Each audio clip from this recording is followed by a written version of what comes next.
ক্ৰীড়াই বঢ়াই স্বাভিমান, ক্ৰীড়াই ৰাখে দেশৰ মান। 2025 বৰ্ষটো ৰাষ্ট্ৰীয়, আন্তঃৰাষ্ট্ৰীয় আৰু ৰাজ্যিক ক্ৰীড়া ক্ষেত্ৰৰ বাবে আছিল বিশেষ। প্ৰত্যাহ্বানক নেওচি খেলপথাৰত উজলি উঠিল প্ৰতিভাধৰ। আহক উভতি যাওঁ 2025 বৰ্ষৰ খেল জগতৰ কিছু বিশেষ মুহূৰ্তলৈ। যদি ভাৰতৰ দৃষ্টিকোণৰ পৰা চোৱা যায় তেনেহ'লে 2025 বৰ্ষটো আছিল ক্ৰীড়া ক্ষেত্ৰৰ বাবে এক চিৰস্মৰণীয় বৰ্ষ।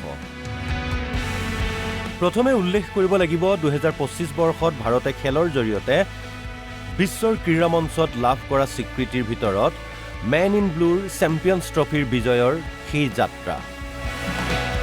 ৰোহিত শৰ্মাৰ নেতৃত্বত ভাৰতীয় পুৰুষ ক্ৰিকেট দলে আজুৰি আনিলে বিশ্বজয়ৰ খিতাপ।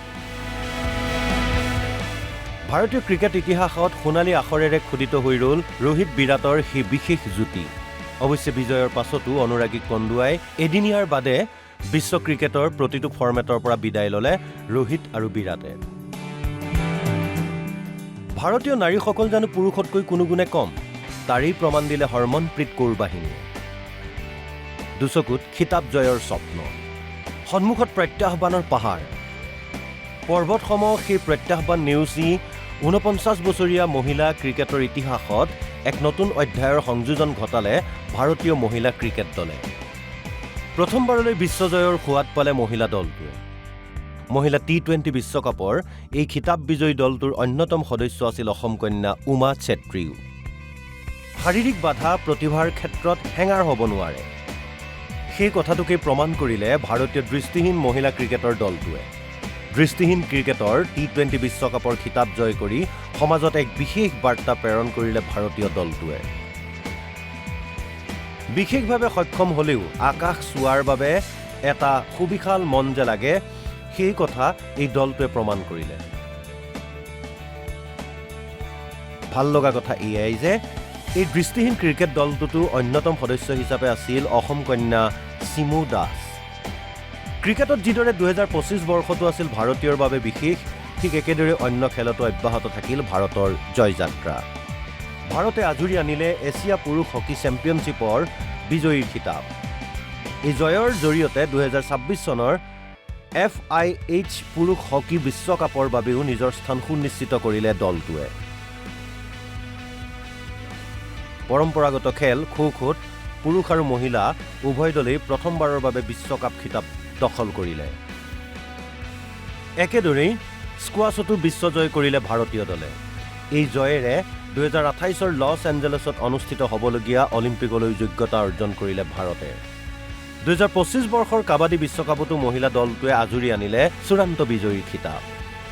চীনক হৰুৱাই ভাৰতীয় মহিলা কাবাডী দলে বিশ্বকাপৰ ইতিহাসত খোদিত কৰিলে নিজৰ নাম। একেটা বৰ্ষতেই পেৰা আৰ্চাৰীৰ জৰিয়তে দেশজুৰি চৰ্চা লাভ কৰিছিল শীতল দেৱীয়ে। পেৰা আৰ্চাৰীৰ বিশ্ব খিতাপ দখল কৰা উচ্চ শিক্ষিত শীতলৰ কাহিনীয়ে সকলোকে এক নতুন প্ৰেৰণা যোগাইছে। একেদৰে ভাৰতীয় মহিলা আইচ হকী দলে লেণ্ডমাৰ্ক এছিয়া কাপত ব্ৰঞ্জৰ পদক দখল কৰিবলৈ সক্ষম হয়। ফিডে মহিলা বিশ্বকাপ জয় দিব্যা দেশমুখৰ। এই জয়েৰে দিব্যাই দবাৰ ইতিহাসত খোদিত কৰিলে নিজৰ নাম। দিব্যা হৈ পৰিল বিশ্ব খিতাপ জয় কৰা প্ৰথমগৰাকী ভাৰতীয় নাৰী। ভাৰত চৰকাৰে ক্ৰীড়া ক্ষেত্ৰত সফলতা আজুৰি অনা খেলুৱৈসকললৈ আগবঢ়ালে সন্মান। আৰ্চাৰ মনু ভাকেৰলৈ মেজৰ ধ্যানচাঁদ খেলৰত্ন সন্মান। দবা খেলৰ আচাৰ্য ডি গুকেশলৈও মেজৰ ধ্যানচাঁদ খেলৰত্ন সন্মান। ভাৰতীয় মহিলা ক্ৰিকেটৰ অধিনায়ক হৰমনপ্ৰীত কৌৰলৈও মেজৰ ধ্যানচাঁদ খেলৰত্ন সন্মান। পেৰা অলিম্পিকৰ স্বৰ্ণজয়ী প্ৰবীণ কুমাৰলৈও মেজৰ ধ্যানচাঁদ খেলৰত্ন সন্মান। 32 গৰাকী খেলুৱৈলৈ অৰ্জুন বঁটা। BCCIৰ জীৱনজোৰা সাধনা বঁটা ক্ৰিকেটৰ ভগৱান শচীন তেণ্ডুলকাৰলৈ। আন্তঃৰাষ্ট্ৰীয় ক্ষেত্ৰতো বহু খেলুৱৈলৈ আগবঢ়োৱা হ'ল চলিত বৰ্ষত সন্মান। এথলীট আৰমান ডুপ্লেণ্টিছলৈ বিশ্বশ্ৰেষ্ঠ খেলুৱৈ বঁটা। চাইমন উইলছলৈ মহিলা বিশ্বশ্ৰেষ্ঠ খেলুৱৈ বঁটা। ৰিয়েল মাদ্ৰিদলৈ সৰ্বশ্ৰেষ্ঠ দলৰ সন্মান। বিশেষভাৱে সক্ষম পেৰা ছুইমাৰ জিয়াং ইৱানলৈ বৰ্ষশ্ৰেষ্ঠ খেলুৱৈৰ বঁটা। লৰিয়াছ ৱৰ্ল্ড স্পৰ্টছ এৱাৰ্ডৰ অধীনত উপৰোক্ত খেলুৱৈসকললৈ এই সন্মান আগবঢ়োৱা হ'ল। ভিন্ন শিতানত ভিন্ন প্ৰতিযোগিতাত বহু খেলুৱৈয়ে নিজৰ পাৰদৰ্শিতা প্ৰদৰ্শন কৰিলে। এই তালিকা বহু দীঘলীয়া। অসমতো খেলক প্ৰাধান্য দি আয়োজন কৰা হ'ল খেল মহাৰণৰ দৰে অনুষ্ঠানৰ।